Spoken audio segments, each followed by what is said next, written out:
French officials have touted the 2024 Summer Olympics in Paris as an international triumph, a chance to showcase the country, bring new economic opportunities to its communities, and even clean up the iconic River Seine. But thousands of people, including migrants, have been displaced to make way for the Olympics, and concerns are growing over surveillance techniques being deployed to keep the Games safe. People in power went to Paris to ask whether the upcoming Olympics are worth the cost.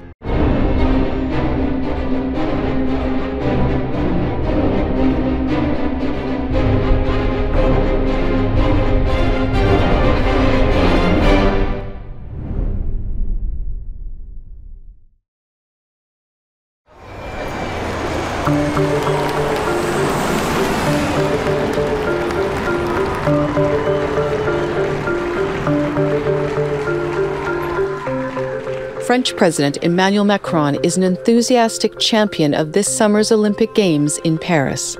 Nos Jeux olympiques et paralympiques en France, on les a voulus, on a été les chercher.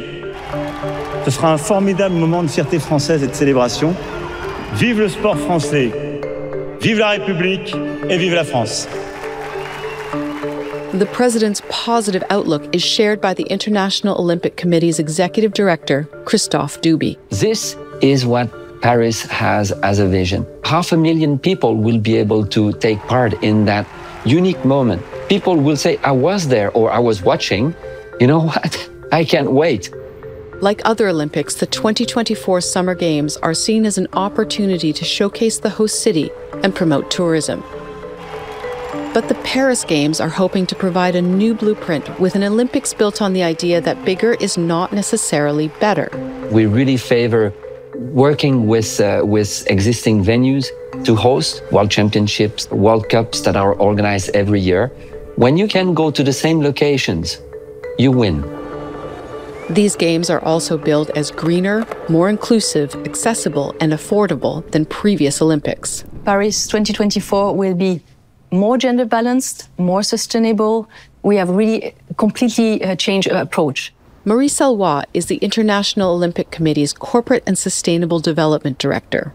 Paris 2024 ambition is to cut by half the carbon emission of the Olympic Games compared to the average of London 2012 and Rio 2016. This is a very ambitious goal. The motto of the Paris Olympics is Games Wide Open. Etienne Taubois is the CEO of Paris 2024, the city's organizing committee. Games Wide Open means being open to the various issues of our society. So it's how we do deliver those games, being socially responsible, being financially responsible, putting sustainability at the heart of everything we do. Solidarité avec les exilés. But since the Summer Games were awarded to Paris, there's been an expanding movement in France opposing the decision to host. Du coup, là après on va monter au Sacré-Cœur, parce que le Sacré-Cœur c'est le lieu où ils vont amener la flamme olympique et que c'est évidemment un des joyaux du tourisme français. Ok? C'est parti? Allez. Paul Alozi is an organizer for the anti-Olympic group Revers de la Médaille. Alozi also works for Médecins du Monde, a non-profit that delivers medical and social services. On est parti? Allez, c'est showtime! The banners say words like homeless, slums, squats, encampments. C'est parti! Vous pouvez verser! And are doused with paint in the Olympic colors to call attention to the ways the upcoming games are impacting people living on the street. A growing number of people around the globe see the Olympics as a destructive force, displacing people from their homes and militarizing their communities. In fact, the Olympics have become an increasingly tough sell. People and power set out to investigate whether France can deliver on the promises made and what the outcome could mean for future games.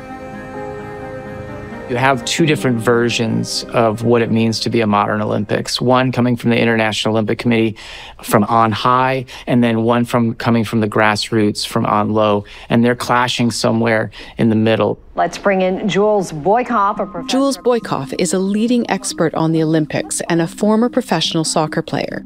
I have a much more critical view today than I did when I was 19-year-old running up and down the pitch for the US team.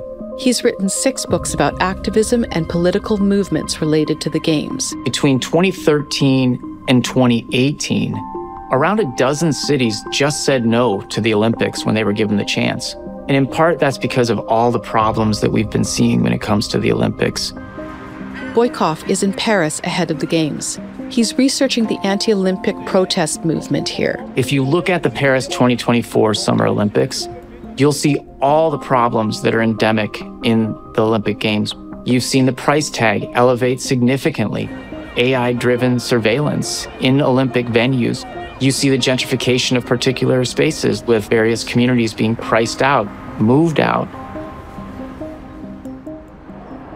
I feel like I remember we kind of went to the left a little bit. There was like buildings being built up there that I thought was also Olympic Village. Everything is Olympic Village in front all of this stuff, all this, even over here. Over there too? Everything. Wow. Natsuko Sasaki is part of the No Olympics movement. Sasaki lives in Paris. She's been organizing against these games by taking visitors on what she calls the toxic tour. This area, near the athletes' village, is home to a large immigrant population. People living in this house are absolutely unhappy. Residents here say the Olympics have brought years of pollution and noise. A new freeway was built cutting through the neighborhood, and some low-income housing was torn down. This is just so much further along in terms of the construction. I was here in May 2022, and this area looked totally different. Yeah, lots changed. This area will soon be the temporary home of more than 14,000 Olympic athletes, 8,000 Paralympians, and their coaches and staff. You can see every detail here, actually. Forums, balcony, terrace, and winter gardens. And after the games, it will be sold to clearly middle-class family. Sasaki worries about the transformation of the neighborhood.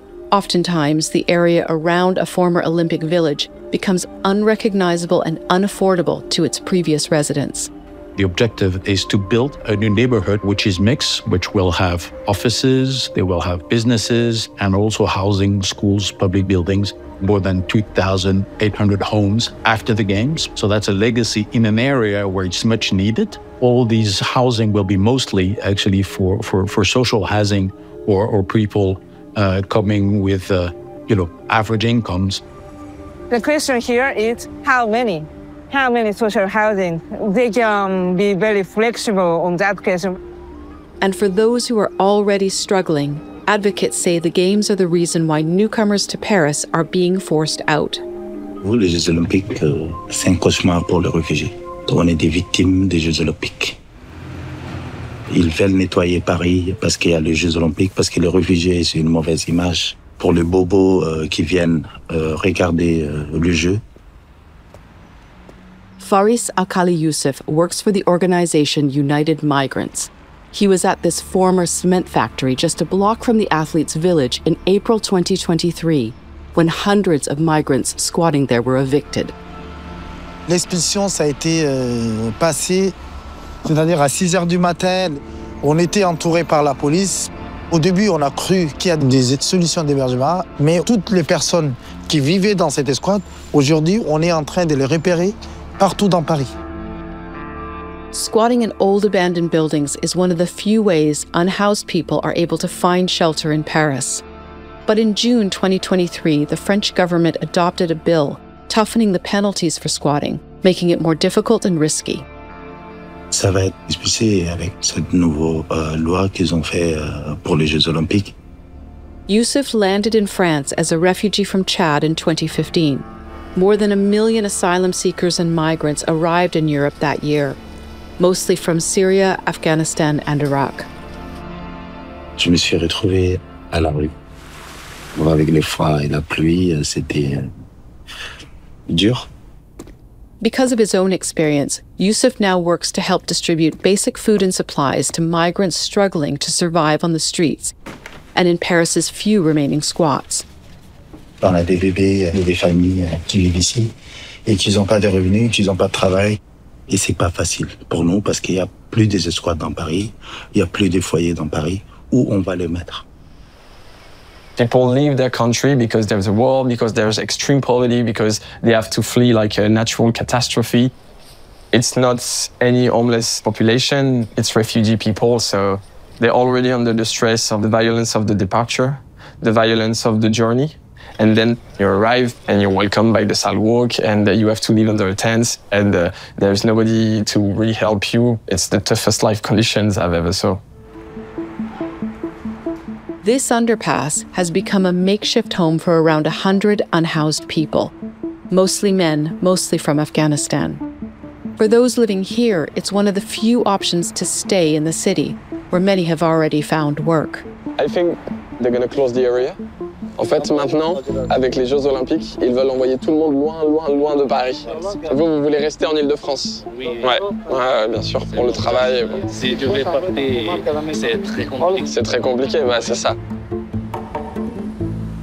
Dozens of riot police and local police converged above the overpass to clear out the encampment. Ah, ça y est, la police qui arrive. OK. People scrambled to leave with whatever belongings they could carry. While the mattresses and tents are bulldozed and carted off to the dump, the evicted board buses, some headed to so-called SAS reception centers.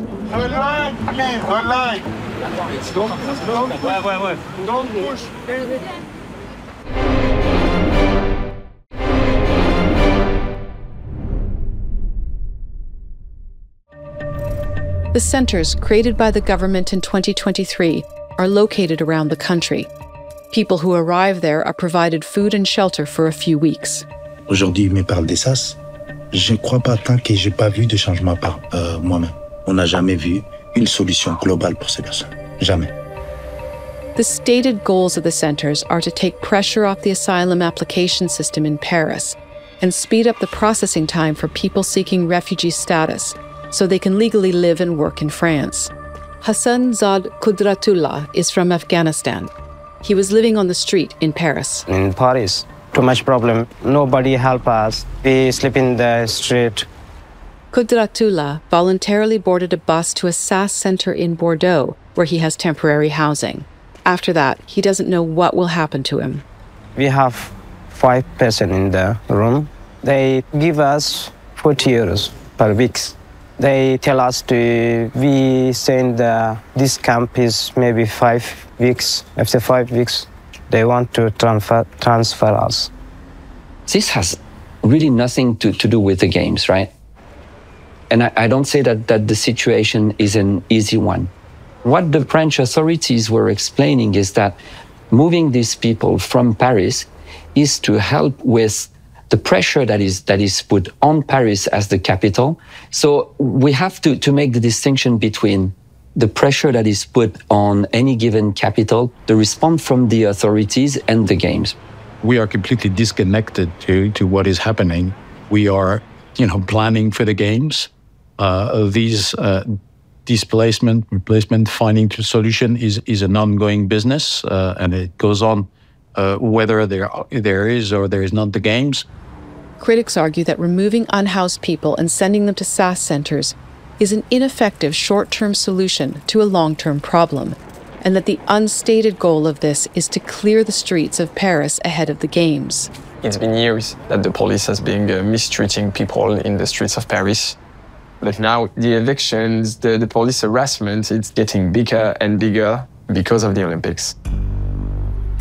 And while the French government works to move people out of Paris, there are plans to bring more police and even the military in. That's more than 40,000 officers, 15,000 soldiers, and thousands more private security. The goal being to protect athletes and fans.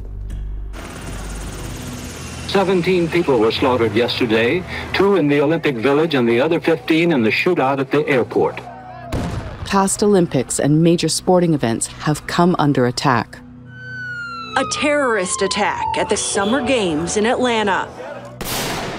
And France has been the target of several domestic attacks. Charlie Hebdo, a satirical magazine, has been attacked. At least 12 people were dead. The opening ceremony for Paris 2024 is along the River Seine, posing an even greater security challenge for organizers than in past games. The athletes' parade will be held on boats, passing by some of Paris's most iconic landmarks. For the opening ceremony, first time ever, an open ceremony outside the stadium, there was a big ambition of having as many people as possible around the Seine River. In front of you, the world is passing through on boats and barges. Behind you, you have the Eiffel Tower. It's the most outstanding opening ceremony where we welcome the world. Can France pull this off? Can it do this big splash of an opening ceremony along the Seine? On one hand, potentially more people could enjoy the spectacle directly. On the other hand, it means that a heavy military presence will be necessary.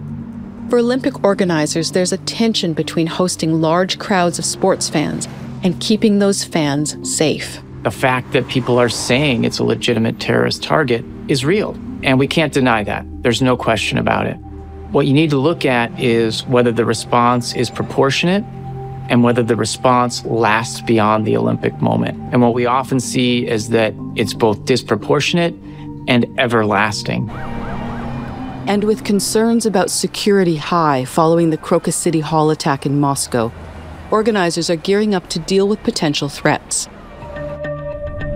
The initial plans for a nearly 6-kilometer-long route with as many as 600,000 spectators have already been scaled back to around 300,000 for security reasons. To manage the expected crowds, they're also installing state-of-the-art surveillance technology.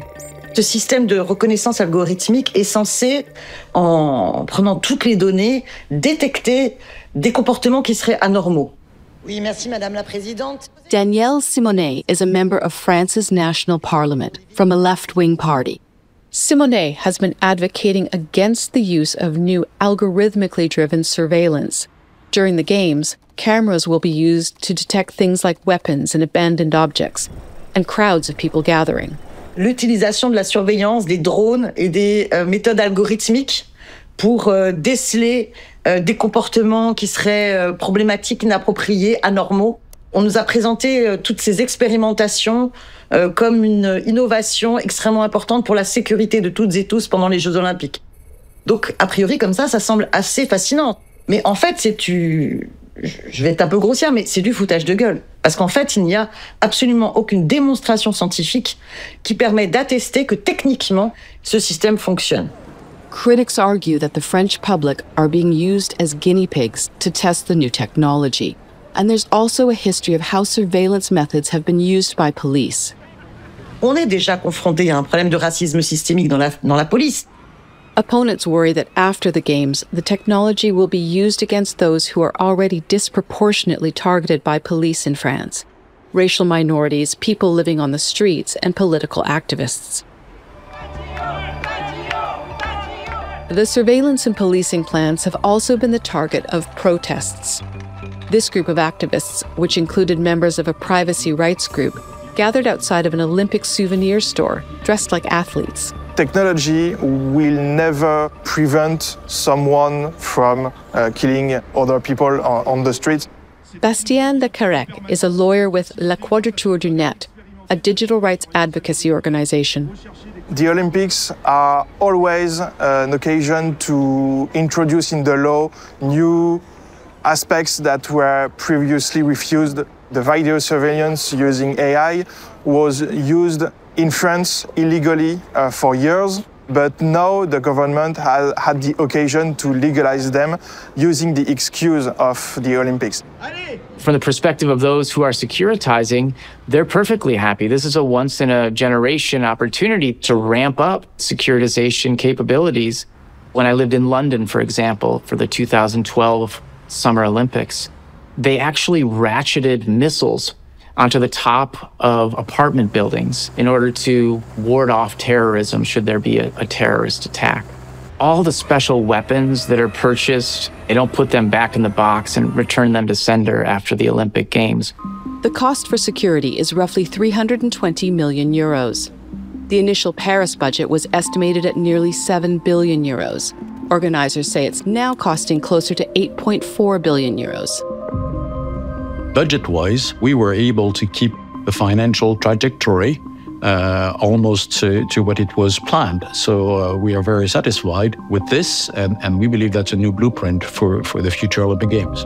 Historically, keeping the finances on track has been an Olympic-sized problem.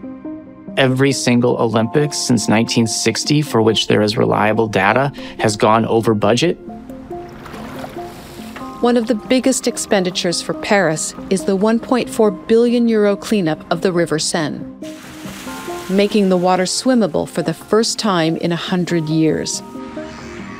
Paris's sewer system was built in the 19th century and regularly dumps pollution into the Seine when it's overwhelmed by heavy rains and storms. In 2022, 1.9 million cubic meters of untreated wastewater poured into the river. This is an investment that was long overdue. It's a massive achievement if we can do it, but we're confident we'll get there. Francois Croquet is the Director of Ecological Transition and Climate for the city of Paris. He's a strong advocate for the cleanup of the Seine. The Olympics has been a huge boost, and this has given us the energy and the funds to produce a massive effort in terms of investment and in terms of the work that has been put into cleaning the river. The city has constructed a massive storage tank that holds up to nearly 50 million liters of overflow water. It's connected to a new tunnel that will divert the wastewater downstream to a sewage treatment plant. Because this is the River Seine, because this is an iconic place for tourists from all over the world, especially during the Olympics, we would like to send the message that if we've done it in Paris, you can do it elsewhere.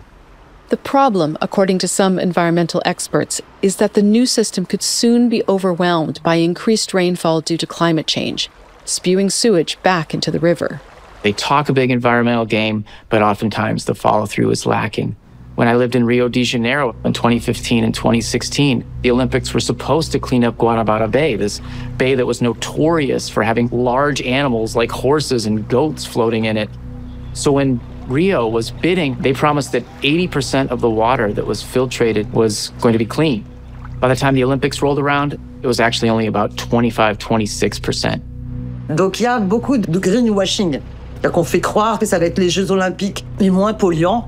On nous promet des Jeux écologiques. Mais c'est une belle hypocrisie, parce que les Jeux Olympiques les plus écologiques, à la limite, sont ceux qui n'auront pas lieu. As Paris gears up to welcome millions of fans and athletes, the question again remains whether these games will deliver on the promises of its promoters. I think it's a trend that the IOC is trying to put forward so that actually the games adapt to the cities they go to and not the other way around. We've made a choice of not constructing a lot for these games, and we hope that we will leave a fantastic legacy. A successful Paris Games could raise the bar for future Olympics. For France, this summer is a preview of what's ahead. The country is expected to host the 2030 Winter Games in the French Alps. The Games will leave an imprint, souvenirs for all of us, starting with the fields of play, but for the communities, it will be very long-lasting afterwards. If the past is prologue, they're going to have a very difficult time in Paris meeting their big promises. That's just the Olympic track record, plain and true. We're living in an extraordinary moment when it comes to the Olympics in terms of their worldwide reach, but also in terms of their internal contradictions. And you know, you can live in this world and not have a heart.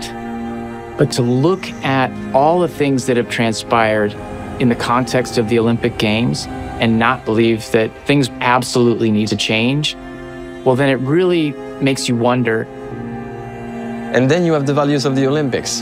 Friendship between the people, peace and everything. And they are insisting on the most inclusive, the greenest, the most humanitarian Olympics ever. Okay, all right, so let's take this bet. You know, like, let's do it for real.